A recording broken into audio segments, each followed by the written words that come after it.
You are now listening to the National Show with Gainstaville and Magge. The National Show, the National Show, the National Show, no show, no show. The National Show, the National Show, the National Show, no show, no show.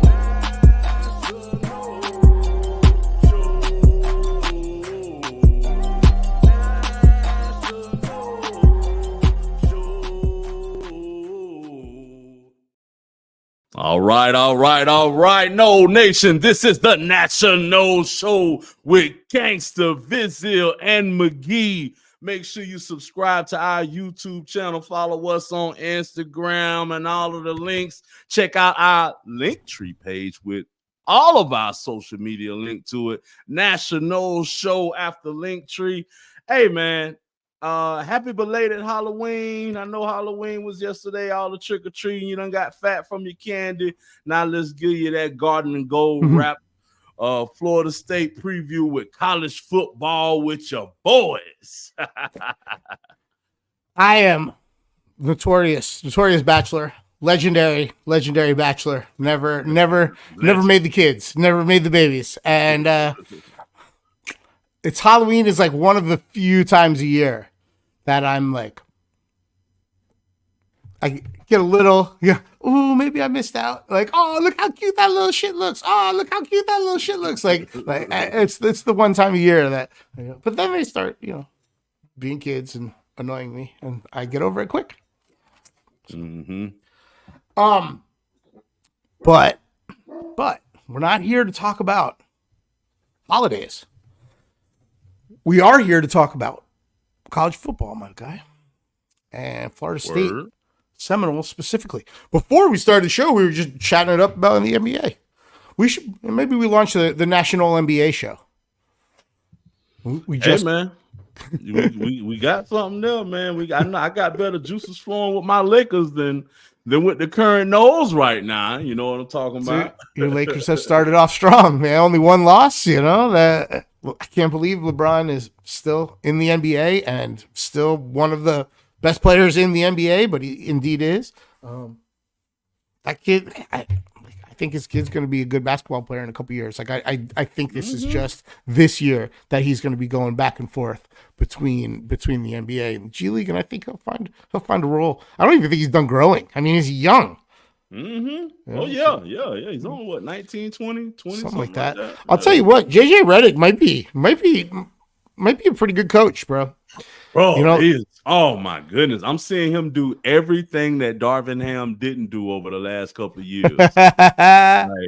Just the in-game adjustments, the flowing the offense through AD, bro. Like, he's doing everything that coaches in the past have been barking that they would do or whatever. I love it. It's the AD thing. That's where you're on point. He clearly, schemed up an offense to specifically run through Antonio Davis to keep Anthony Davis, pardon me, different basketball player, to keep him involved, right? To keep him engaged, to keep the defense having to key on him.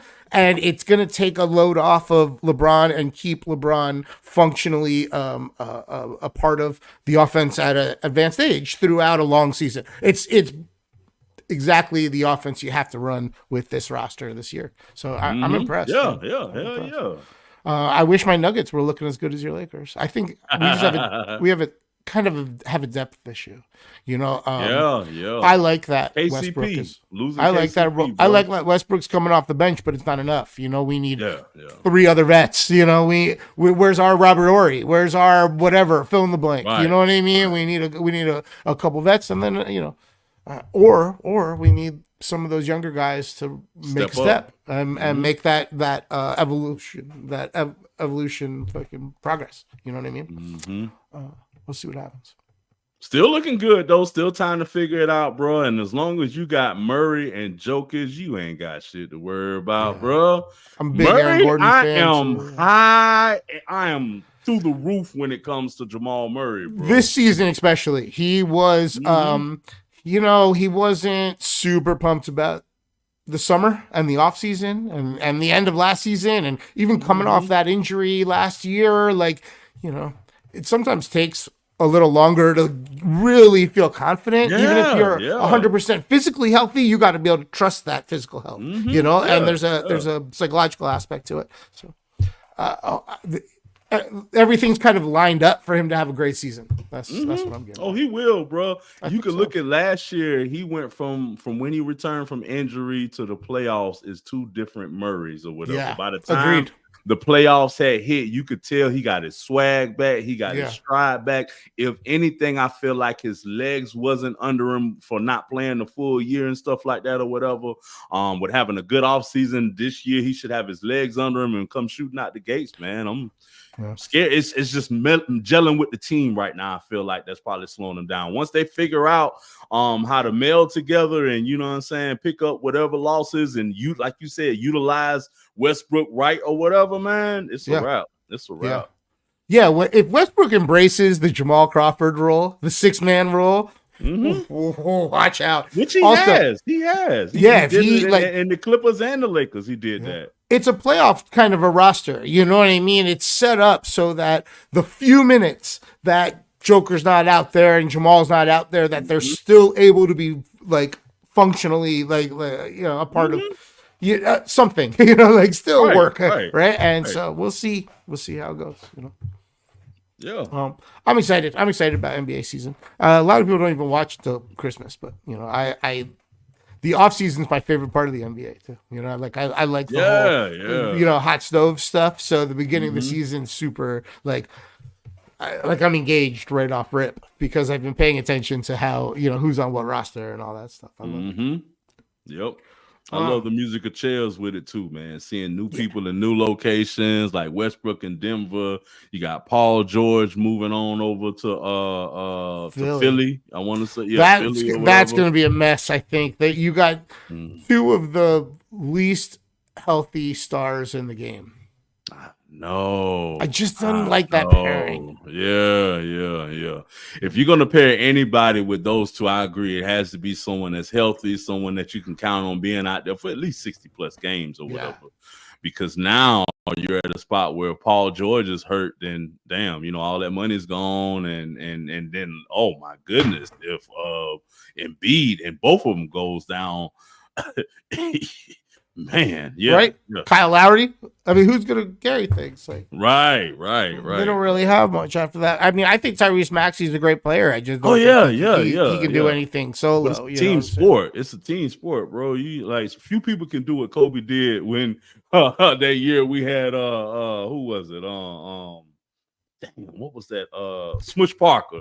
Yeah, the year when we had Smush Parker and made the playoffs. We got knocked out the first round, but that was like the most trash team I've ever seen put together or whatever. And few people. And I remember that team because you and I were still living together, and you would complain about Bad Knees Bynum all the time. That's what you called him. You never once called him Andrew. You called him Bad Knees Bynum over and over again, to the point that every time I think of the guy, I think of you, and I think of his name. I think of Bad Knees Bynum. Yep, Bad Knees Bynum. God dang, boy, I ain't said that in a while. We've been friends a long time. Damn, you right. You're right. Yep. I was pissed off at Bad Knees Bynum all the time. All the time. Dang, boy.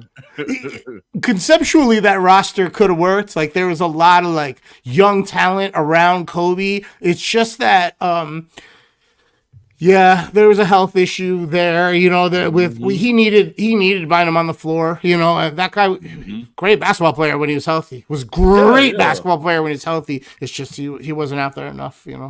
Yeah. We utilized them right when we could, though. When you could, we added Paul. What was it? The tall Paul Gasol. Paul Gasol. Yeah, we added Paul Gasol. Yeah. That helped bind him out in the post and stuff. Whatever took a lot of pressure out for him. So we got like 3 or 4 good years out of him. I want to say at least 2 titles or whatever. And then after that, he signed that big contract with I think Philly, was it? Yeah, there's a wrap after that. Yeah, Philly's great for fucking giving money to guys that aren't healthy. Oh, look, we just had this conversation. Damn. History is Repeating repetitive, itself. my guy. Repetitive. We are who we are. And the other thing to look at, like, think about it in terms of all of our friends tend to, when relationship ends with one person, they tend to be with somebody kind of similar to that person, right? Like, we have types. Billy has a type. They like guys with questionable injury histories. They like bad knees. Yeah. A lot of girls like bad guys, Billy likes bad knees, Oh man. All right, well, we'll launch that show next year. Right. Well, let's stick to the Knowles and the college football. Let's talk about last week quick before we talk about this week, right? So let's go through the games we talked about, because we once again did pretty well. If you have been betting alongside of the national show since we launched the video, just this season, right? Not last year, but just since we launched the video platform on youtube.com/@NATIONOLE national. Make sure you follow, click the little notifications bell, all that stuff, subscribe, and watch live every Friday. So ever since we launched this, if you've been betting alongside us, you are doing very well.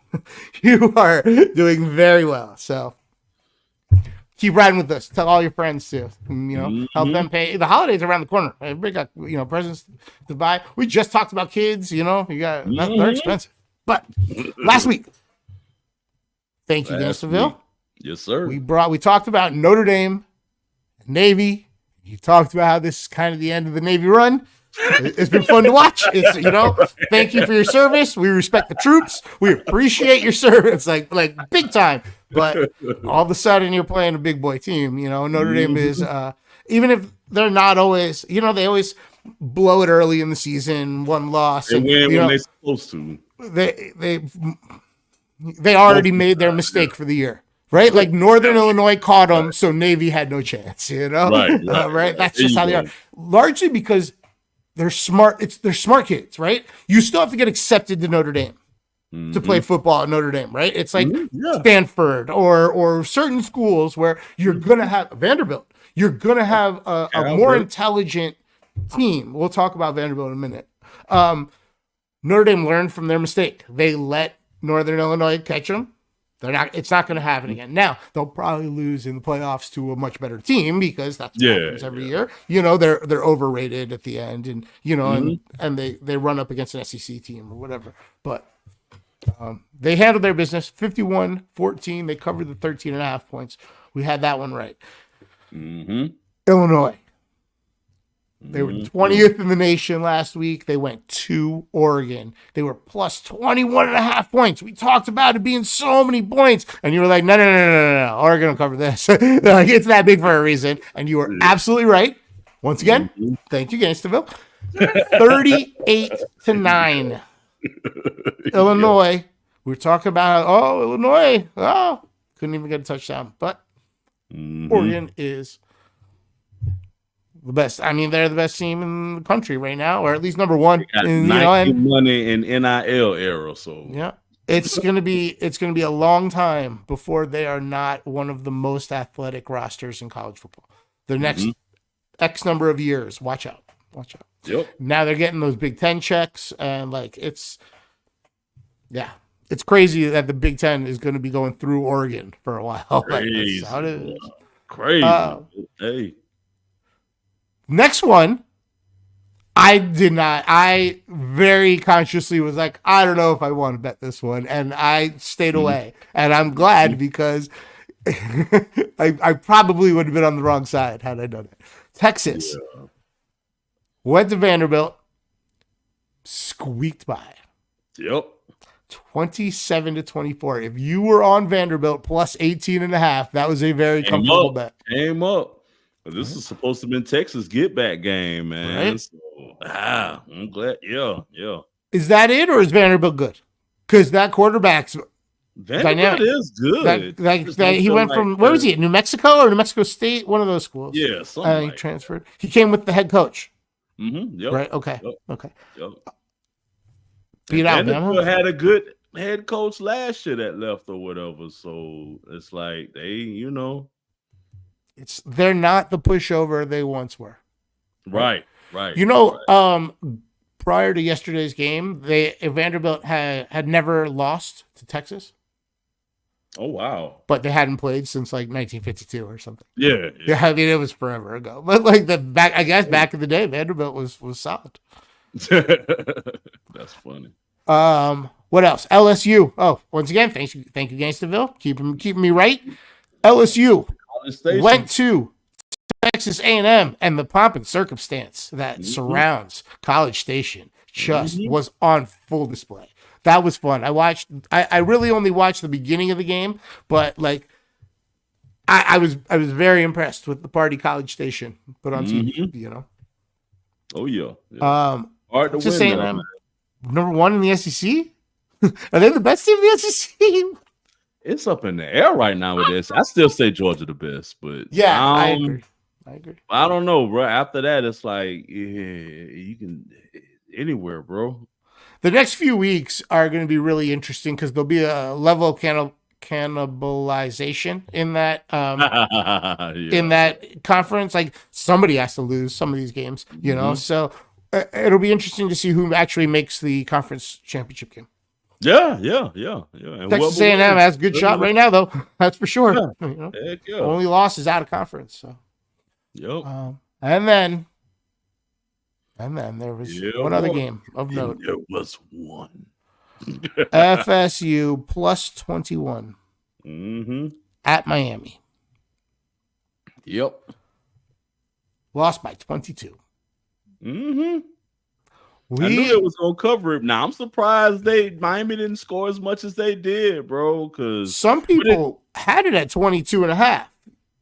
So like some people won on Florida State, some people won on Miami, some people lost on Miami, some people lost on Florida State. Like it's wild. But we said like it was close. It's gonna be right around that number. Right. Right there, bro.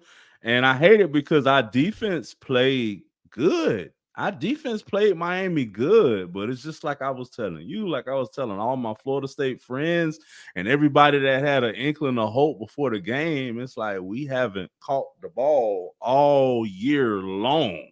Like we haven't had a good touchdown pass where it's like, oh yeah, that's nice. He put it there and he caught it in the end zone. Great. Just the basics of what you're supposed to have from a fucking football team. We haven't been able to do. So there's no reason for us to just come out of nowhere and do it just because Miami's on the field. You know what I'm saying?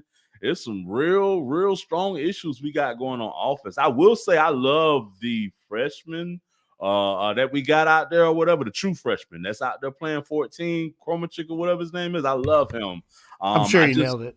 Yeah. I love his energy that he brings. I love his mobility. He makes up for a lot of what we lack on offense. He just isn't experienced enough. Like you had wide receivers and running backs coaching him while he was out there, which I love to see because there's more camaraderie amongst our offense now or whatever than we had the first couple games or whatever. You can actually see the guys are playing for each other.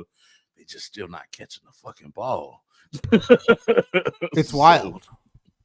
Especially since we've had a really nice run of wide receivers the last couple of years. We have higher expectations out of the room. It's that simple. We have much higher expectations out of that room right now than we have in some time. And so I guess we could say that about the whole team. But the fact is, it's just shocking that it's like the little things that we're not doing right. It's just surprising.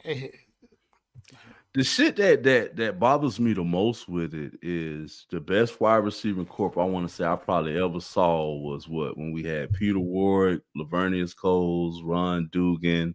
I think even Randy Moss was in there at one point for a year or whatever for a little bit. That was the best corp that a hot minute. Now, with that being said, Ron Dugans is our wide receiver coach currently. And that's the poisonous part to it. It's like, it's one of not only our own. This is one of the ones I got mad respect for, grew up watching, grew up rooting for, from college to pros, and even when he was coaching in high school, everything. And I say that to say this: if we haven't developed anything since he's been here, you're not doing your job. We need replacement at this point. You know what I'm saying? And then I look back at the last receivers that we've had. Like Keon Coleman pretty much came in catching balls with one hand. You know what I'm Johnny saying? Wilson was Johnny amazing, Wilson right? came in. He was amazing, but he dropped as many passes at Florida State as he did Early. at Arizona State. Early, and then you see by the end he was coached up. Like by the end of his time there, he didn't have the same problems of dropping the ball. Just not as much as the first couple years. Right, that's my point. He got a little better. Yeah. But my thing is, these are transfer players. Where are our Rashad Greens? You know what I'm saying? Where's our Snoop Menaces? Yeah. Where is our quarterbacks that we take from the ground up and build up and okay, this is our guy that we took out of high school. Where's those guys? That's what's killing me right now. And we're getting them everywhere else. I was even shocked at our running game, bro. Even with Cam gone for the year with a broke leg, our running backs that I never even heard of. Right, but we, I've been saying that all year, that's the most talented room. But if we're not, if the passing game is completely ineffective, then they're going to load up the box. And if that just makes the job harder on an offensive line, that's not 100%, so it's just been a shitstorm kind of on offense, now I mean, I don't ever want to call for anybody's job because I know how hard they are to get these days, and everybody's struggling and everybody got bills to pay. Right. But, there's probably going to be a little turnover on the coaching staff. Yep. Right. At the end of the day, you got to produce, man. That's at any job, no matter if you're the garbage man or flipping fries at McDonald's. You got to produce. If you're not producing, you're getting replaced. And this is what we see happen to coaching staffs when they have a bad year or the assistants go. Yep. And then if the next year is bad, there's only other one spot that can be replaced, right? And so that's what we're going to see, whether we like it or not. We're going to see some assistants change and some reorganization, reshuffling, right? And then we'll either see a bounce back next year, which is what we all want to see, or we're going to have continued problems and there's only one person to blame at that point.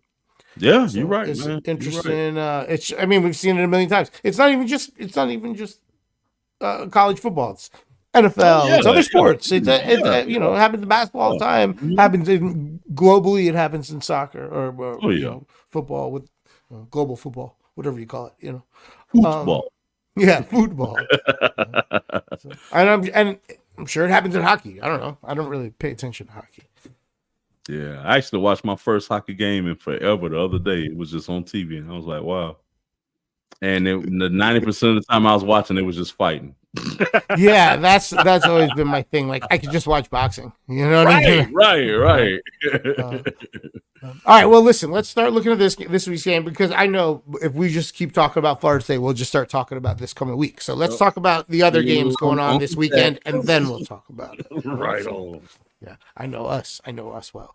So, big weekend for the ACC and everything going on in our conference. It sucks that we are not in the mix, throwing elbows with the other couple teams at the top of the conference. You can't even spoil nobody at this point.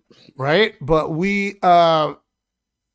but big week for the ACC. Real quick, though, before we talk about the ACC, in the Big Ten, the biggest, probably the game of most import this week, this weekend, Ohio State, number 4 in the nation. Ohio State.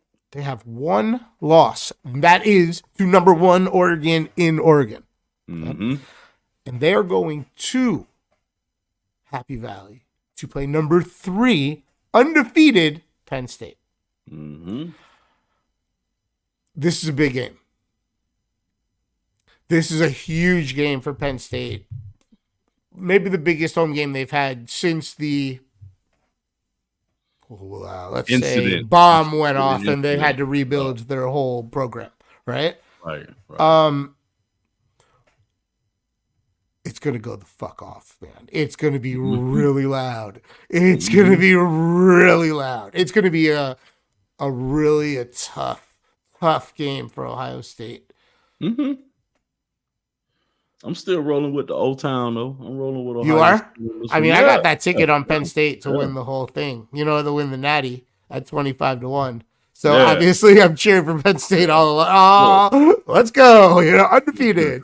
I want him to get a bye. That's what I want him to get a bye. That's really helpful to get an extra week off, get healthy, etc. So, yeah, if I was rooting for a team, I would root for Penn State. Like I would like for them to win. I just looking at Ohio State. Yeah. Also with having that one loss already in mind in the back of their heads, and not just one loss, the way that they lost, like time went off on the clock with them. You know what I'm saying? So it was. I feel like that, along with the way their coach takes an approach to it, the same way that what you call it did Nick Saban does or whatever. It's a process. Paying attention to the smaller things and stuff or whatever.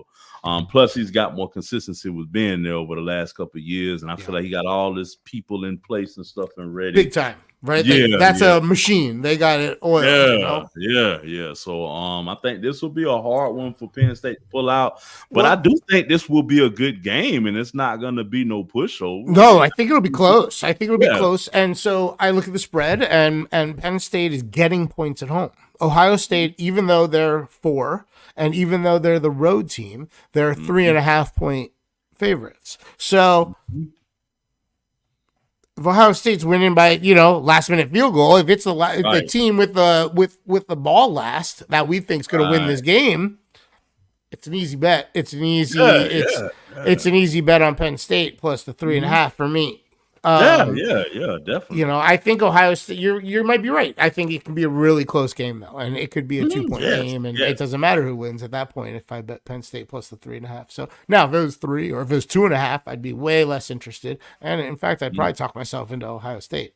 But at 3.5, I kind of like Penn State here. Yeah, 3 is that magic number. I do see it coming down to like a field goal, late drive type thing or whatever. Or, I mean, even if down 5, touchdown wins the game, and they still don't cover, right? Ohio State wins by 1 because they go for 2, with no time on the clock. One of those kind of situations, so they might win and not cover. So we'll see what happens. But I'm leaning Penn State there. I haven't pulled the trigger yet, but I'm definitely leaning Penn State. Word. All right. So, like I said, huge weekend in the ACC. We haven't even talked about them much, but Pitt has just been rolling along all season, right? Like sleeping giant status. I don't know about giant. Let's say sleeping medium-sized, monster. They're 18th in the nation now. SMU is 20th in the nation. Interesting game. Right, one of these two teams is likely. Well, one of these two teams. How do I say this? It's not that one of these two teams is about to play themselves into the ACC championship, but one of these two teams are about to lose themselves out of the ACC championship. Good way of putting it. Yep. I guess that's the only way to say it, right? Yeah, I think SMU gonna take this one, bro. They've been playing really well. They got some, and you talked about it. They're in Texas, and once they had NIL money to throw around, there was a lot of guys that were playing out of state or at other schools and weren't getting the time that had a chance to get similar money to go home and go play in Dallas or go play in the Dallas area. That roster is much better than I think everybody expected. Yeah. When it was announced, hey, we're joining the ACC, I think a lot of teams in the ACC were like, okay, yeah, come on. Yeah. Wow, they're like, oh shit, this is right. This is a real addition to the conference, It's no joke. Right. So I kind of want to dial in on that one more so about its impact on the conference than anything else. Like I gambling wise, SMU is the favorite by 6.5 or 7. You can even find it at 7.5. So if you like Pittsburgh, shop around and get that extra couple points, get over the touchdown. And then, just like we talked about in the last game, if it comes down to a close game at the end, you're in a really comfortable position, right? Because SMU wins by, even if they win by a touchdown, you're still good. So if you like Pitt, shop around, get it at 7.5. But I think you're right that SMU wins the game. Sure. Oh yeah. Again, ACC. To continue our ACC college football coverage, Duke, they did what they had to do against us, so it's not like I can't, Duke at number 5 Miami. No traveling from Miami. They stay home all week. Go right back to a place where they just played pretty well last week. They're feeling good at home this season. This is they're gonna have this, bro. Duke ain't got no offense, just like us. They if you watch the game versus us, the only reason that they got ahead and won is because they got ahead and they knew our offense couldn't produce at all, and they played conservative all game long because they know that if they play anything other than conservative, they're going to turn the ball over, interceptions prone or whatever. It was brilliant. You keep our defense off the field because our defense is playing better than our offense. I mean, it's exactly what you're supposed to do when you're scheming against a team that's underperforming. Yeah, but Miami got an explosive offense, so they're gonna put the points up, and I don't think Duke is gonna be able to keep up with them. Like they'll probably get 17-21, and then Miami will probably get 35, 38 or something like that or whatever. I was wondering if this is one of the spots that Miami might get caught this year, but I just don't. It's just tough to picture that being the case, Yep. What was the other game? Oh, Clemson. Oh, sorry. The Duke Miami spread's 20.5. I don't know if I said it even. That's a big number to cover, but sounds like you think they might, and if you're comparing, your expectations of Duke are similar against Miami are similar than what Florida State did to Miami. Obviously, they did it last week. Maybe they do it again. Right? Yeah. I don't think I'm going to bet it, but I'm definitely going to be keeping an eye on it. And I bet you, once again, it might flirt with that spread in the Miami game. So, right. All right. Louisville at Clemson. Clemson's up to 11th in the nation. Really, just Georgia. The team that you and I both think is potentially probably the best team in the country, even though they're the rankings don't say it right now. Other than that, they win. We keep talking shit and they keep winning games, so obviously we're wrong. They're right. Yeah. I take back everything I said versus Clemson. Dabo, sorry guys. Dabo apparently knows something, and he is doing much better with the recruiting of high school players versus the taking transfers than I expected. I thought he was gonna fall by the wayside, become a dinosaur, and just be rolled out like the last model of iPhone or whatever. But he's here, bro. Dabo is like, I know a little thing or two. You know what I'm saying? And the bad season that we've had, in my eyes, has kind of made his situation look even better, because it's like we've gone overdrive with the portal and he's went underdrive with the portal, and you're seeing development from the younger players that he got. You seeing people come into play, and and if they don't work out, like the few transfers that they get, they benching them and putting in that junior that they had sitting there for 2-3 years or whatever. Comfortable in the system, knows the terminology, knows the plays, has done practice reps with every quarterback in the room. There's something to be said for consistency, and there's fewer teams that have it now in today's day and age of transfer portal and NIL money. Clemson does have that. Clemson we talk shit. Oh, he's old. He doesn't get the new day, but hey, he still know a little thing or two. They used to talk shit about Bobby Bowden when he busts out that I formation, but whenever he busts out that I formation, we was gonna be winning that game though, right? So it's just man, I didn't think that they would be. They haven't won shit yet. Obviously, they could lose in the championship game to Miami. They could end up being a road team in the first round of the playoffs at a school that's similar, talent level and that home field advantage. I mean, like that's that first round of the playoffs being a home game for higher seeded teams. Like that's a big deal. And Clemson, that might be what causes, ends their season. So I don't want to give them too much credit and be like, oh, look, Clemson's about to win the Natty. But they're shit, man. They're a whole lot better than Florida State. Yeah, so a whole lot better than us, and they'll probably be in the playoffs one way or another. So yeah, as an at-large, as an at-large team is how I don't know if that's the terminology they're using, but that's I'm just borrowing from the basketball tournament in March. Right? But Clemson's 10.5 points. Oh, you can get it at 10 points if you like Clemson to cover at home against Louisville. Louisville underperformed this season, right? We had higher expectations of them. They haven't exactly lived up. Clemson covering that spread. They're going to cover at least 10 points. I like that confidence. That's when you're confident, I'm betting. So let's go. Everybody be careful as you run down that hill and play well this weekend. That's funny. All right. Well, that's it, right? That's the end of the show. There's this one other game. Yeah, there is this one other game we got to talk about. UNC.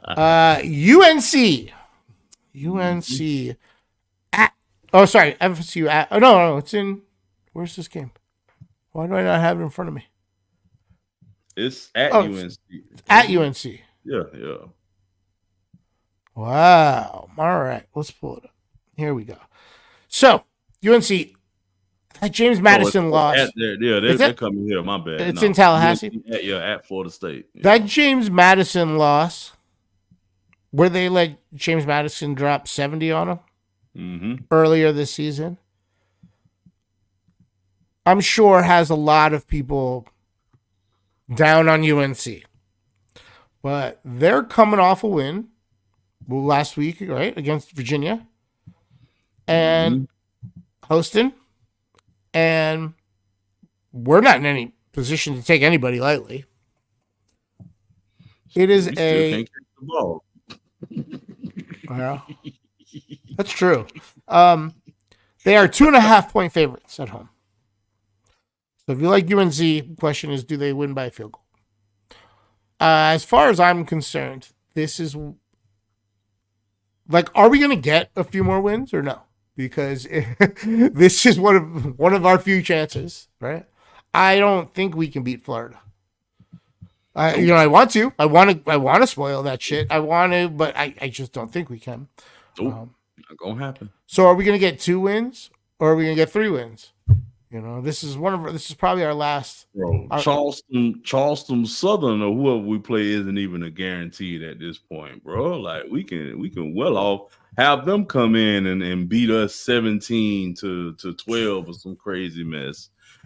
We don't have no offense, bro. You look at the stats. I don't know if you looked at the rankings, but we're ranked at like 100 and something or whatever in the rankings. And in every category of offense, we're like the worst in the country, bro. Like whatever category you look at. And then even with defense is no, that's still on offense. We haven't scored more than 21 points all year long, bro. All year long. And we've given opportunities for us to capture a win with our defense. It's just, and it's like you say, bro, we have those stallions in the back for running backs and can run the ball good. But what end up happening every time that they do that? They stack the box on us, and then they give us the overtop play, and the quarterback, whoever it is, whether it's DJ Ugly, whether it's Promachek, well, whoever the quarterback is puts the ball right there with him, and it literally hits him in the chest, and that's it or whatever. How many times have we seen that this year? I've seen enough of that this season probably compared to what I've seen throughout my whole life of being a Florida State fan. All in 1 year, I've seen It more. certainly feels that way. This has been the worst. Yeah. Just pathetic offense, Yeah. bro. I've never seen an offense this pathetic in my life. Just pathetic, bro. All we can do is run the ball, but we can't complement that with anything, not even freaking blocking. So yeah. Jeez. UNC, I suspect we're going to see a lot of UNC following the script that has been laid out for them, right? They're going to keep our defense off the field. They're going to run the ball a lot. They'll just kind of eat up the clock and eat up the yards and give us very few chances, and we'll blow the few chances we get. And blitz the hell out of us on offense. That's the key. Yeah. If I am neutral and looking at this, I love UNC to cover the spread and to win this game. Obviously, I'm not neutral, and I'm emotionally invested and biased. I'm not going to bet against my guys, but I'm also not going to bet on my guys this weekend. Yeah. Easy money for non-Florida State fans, though, and I hate saying that every week.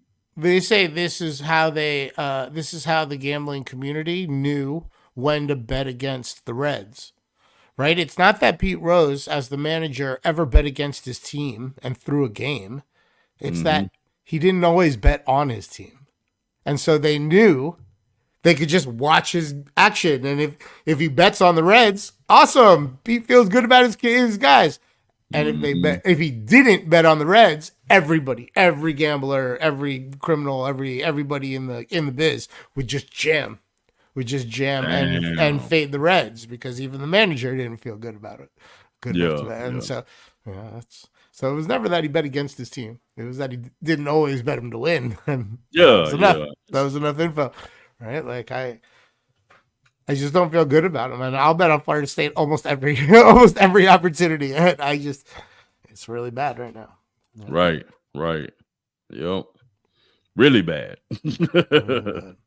So I hate to even do this, man. I hate to even do this to you, but do you have, what do you got? You got some sort of motivational speech? You got some sort of kick in the butt? You got anything? Stop hitting yourself. Stop hitting yourself. Stop hitting yourself. Stop hitting yourself. Stop hitting yourself. That's it, bro. Because we're killing ourselves. Like, we cannot put ourselves in position to win until we can at least do the basics of football, man. Fucking block. Fucking catch the ball, bro. Like, I don't know what else to say to motivate that. And that's not a freshman thing. That's not a senior thing. That's just a head not being in the game thing, period. Like, I'm not saying the person's slow. I'm not saying they didn't have enough speed to get such and such. They couldn't do point A, catch the freaking ball. If our receivers can just do that, our offense would be that much more deadly, even with the blocking issues we got, because this time with offensive line, give them time to put it downfield. How many non-catches have we seen in the end zone this year alone? Like, it's sick to watch, man. You got fat people like me saying, I can do better than that now. It's that bad.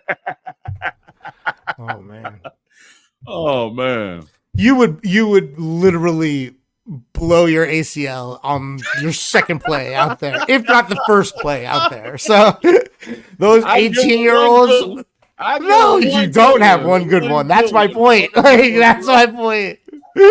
There's not a position on the field that you could get through a series healthy playing. Oh, I just say one play, not one series, one play. I don't even know about the one play, man. I don't know. Maybe like tight end. You give him a little pop and little popping out, a little pop and cut to the sideline, maybe. But I worry about that cut. That cut, man, that cut could be enough just to pop your hip right out of socket, bro. They might have to replace that thing. You ain't young, man. They might have to replace that. New hips. Guess we're gonna need to double down on the insurance before. Oh man. All right, let's wrap this up before I start crying on camera. The National Show is co-produced by Broham and B. Yappin and is available on YouTube. It is at National, Nationole. And you can go to Linktree/National Show, and it'll give you all the links to our socials, and you can holler at us on all of them, please. You can get, if you prefer the audio only format, check it out on betyourash.com or on the Bet Your Ash feeds or on Spotify and Apple Podcasts. And check out Gainstaville's music. You can just go to Linktree/Gainstaville, Gainstaville. Listen to the Desperado Code and all of his albums, all of his releases on all the different platforms. That's the best way to support musicians. 5 stars all around. And yeah, I think that's everything, right? Yep, that's it. Go Noles. Go Noles and go vote. Right on. And you have just finished listening to the National